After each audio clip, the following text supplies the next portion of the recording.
The town was filled. magaaladu waxaa buuxiyey the stench of death. Bakhtiga ama urta meedadka and the decay iyo waxyaabaha qashinka oo qurunka ah. شكرا يا ربي شكرا هديت قلبي شكرا.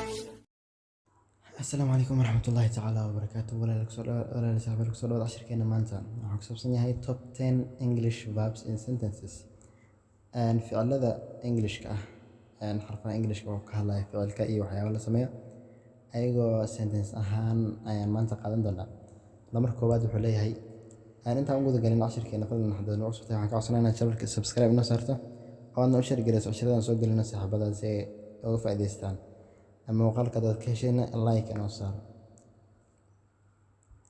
and لمر كوباد وحلي هاي for the first dance قال كعيار كي هره أما عيارت مركي باللعبة يسيبه the bridal couple stood up لبدي إسقطي أروسك هاي لبدي أروسك هاي على وضع عفوا couple the bridal couple stood up لبدي أروسك هاي أي استاجي مركي عيارت باللعبة تيبه لمرك لبعض the error will have been detected by the alert listener. The error will have been detected. خلطك waxaa qabtay ama ogaaday soo ogaaday by the alert listener. ninkii wax dhageysanayay digniin dhageysaha ahay ayaa qabtay khaladka. marka saddexaad why did you deceive maxaad u qiyaanaysaa yourself adigana sodada in the first place goobta horeba maxaad isu qiyaanaysaa meesha ugu horeysayba maxaad naftaada ugu qiyaanaysaa. marka afraad peace is the end of all wars. Peace is the end of all wars.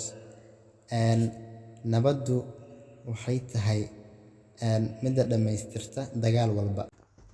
marka shanaad these issues arrimahani must be considered waa in la tixgeliyaa holistically si buuxda. arrimahan waa in si buuxda loo tixgeliyaa.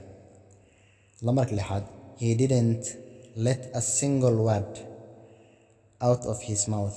muusan u ogolaanin hal hadal xataa inuu ka soo baxo afkiisa. the flow slowed qulqulkii uu yaraaday then stopped completely kadibna si toos ayuu u istaagay. qulqulka biyaha qulqul ayaa la wadaa markuu yaraaday kadib ayuu si toos ah u joogsaday. two people in the same thread can never agree. laba qof oo iskula jirta hal ganacsi weligood ma heshiiyaan. marka sagaalaad the town was filled with the stench of death and decay. The town was filled. magaaladu waxaa buuxiyey the stench of death. bakhtiga ama urta meedadka and the decay iyo waxyaabaha qashinka oo qurunka ah. marka tobanaad oo ugu dambeeya the error was discovered by two alert scientists. khaladka waxaa ogaaday laba saynisyahan oo heegan ah. insha Allah taala shirkan halkan ayuu inoo joogana. marka dad channelka inoo cusubtahay subscribe noo saar. haddii aad horaan inoo joogtayna u share gari casharada soo gelin saaxiibadaada like tan ha anaga ilmaamin dhiirigelin weyn ayay noo tahay saan soo gudbino casharo kan iyo kuwa ka si fiican ah. assalaamu calaykum casharo kan lamid ah iyo kuwa ka si fiican. assalaamu calaykum waraxmatullaahi taala wabarakaatuh.